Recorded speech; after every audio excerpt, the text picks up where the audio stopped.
Highlight of the meeting, the GT cars, Ferrari and Jaguar battling for the honour. We may think we know why Goodwood so celebrates its past. Jaguar lightweight and his main opponent, the GTO Ferrari. But when we stop and consider why it's got every right to, we're transported even further. At its zenith in the 1960s, the circuit succeeded in bringing together the cars and drivers we now revere above all others. Halfway round lap 1, the order is Salvadori, Steers, Hill. Not many people realise that the 250 GTO only exists because of the Jaguar E-Type. And that's because in 1961, Graham Hill won at Oulton Park first time out with ECD 400. Graham Hill won at 97 miles an hour. Ferrari saw the threat and knew that their position as top GT car was compromised. So they responded with the 250 GTO. However, Jaguar immediately responded with this, the lightweight E-Type. Just 12 cars were built with an all-aluminium monocoque, an aluminium block. The car, as a result, was significantly lighter than the Ferrari.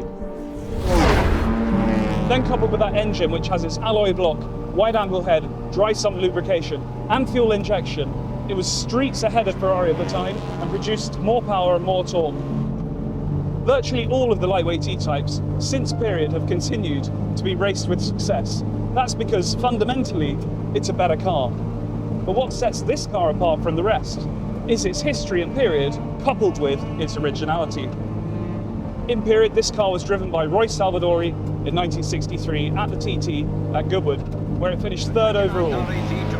By the time of the TT in '63, Roy Salvadori had already won Le Mans for Aston Martin and was ranked as Goodwood's most successful competitor.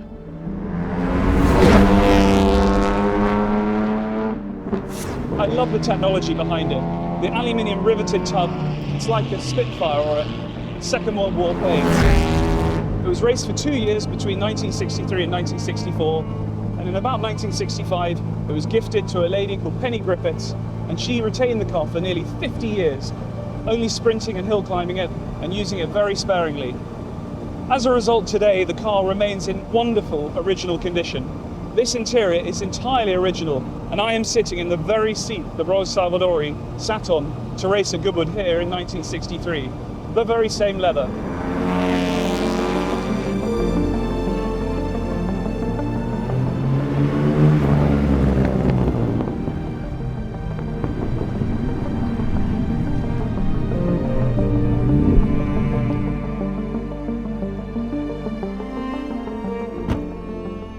Roy Salvadori famously said, "Give me Goodwood on a summer's day and you can forget the rest."